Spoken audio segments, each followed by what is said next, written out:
Culture is the paradigm through which we place value and meaning on objects and symbols. This reality can have a direct impact on how we do business across cultures. Hi, I'm Scott Matthews, President and founder of IndoSense Consulting, a business firm dedicated to providing cultural intelligence solutions that enable successful international and intercultural business relationships. When I purchased my first car in India, the car was delivered to me with a large red swastika painted on the hood, and I was informed that the swastika was a mark of good fortune. My first reaction was to wash the swastika off the car, but I quickly realized that there was something more significant at stake here, something cultural that I needed to pay attention to. Upon mention of the swastika, we in the West typically associate it with fascism, the Nazi regime, and the awful Holocaust of the early 20th century. Consequently, most people in the West wouldn't dare to adorn their home or their vehicle with the swastika. However, the swastika has a history that far predates the Nazi regime and still has great significance for many non-Western cultures. Take India, for example.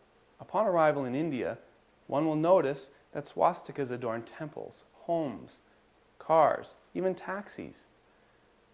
In India, the swastika is a Hindu symbol of good fortune, quite the opposite of what we associate it with in the West.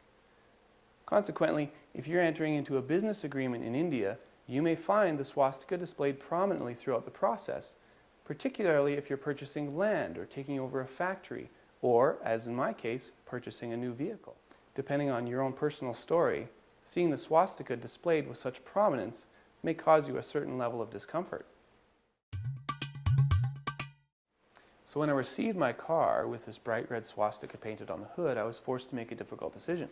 At the time, I was on assignment in North India, building strategic relationships on behalf of a Canadian organization. Consequently, I had to balance my professional objectives with my own personal, cultural, and religious paradigm. What might my associates, or my neighbors even, who I'd been working so hard to develop trust and relationship with, what might they think if they saw my car devoid of this suspicious marking? Could it alienate or confuse them, and even potentially damage what I'd been working so hard to develop? At the same time, could I keep the swastika whilst remaining true to my own personal convictions?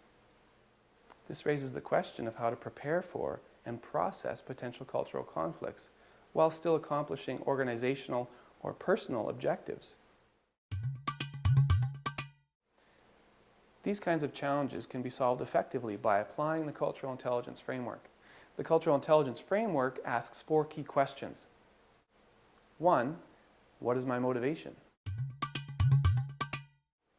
My motivation in this situation was to achieve my professional objectives whilst not sacrificing relationship nor my own personal integrity.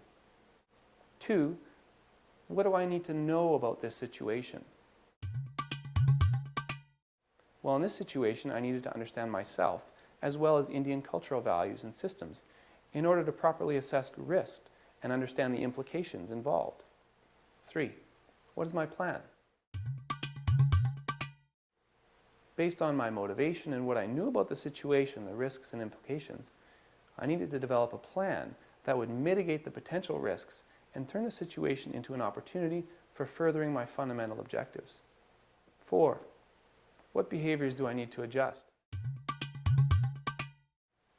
This requires actually translating my motivation, my knowledge, and my planning into action. This requires reviewing my verbal and nonverbal behaviors, modifying them as necessary, so as to maintain a humble approach when communicating with my associates and my neighbors, in order to enhance understanding, decrease confusion, and connect on a meaningful level with my Indian counterparts. This is just one example of the many challenges that take place in the international intercultural marketplace. How you respond to them will, in large part, determine the measure of your success. We can help with that. IndoSense Consulting offers proven cultural intelligence solutions designed to enable you to effectively navigate the challenges of international intercultural business. Check us out today at www.indosense.com to find out more about our CQ assessments, training, and the many other ways that we can help you succeed in the international marketplace.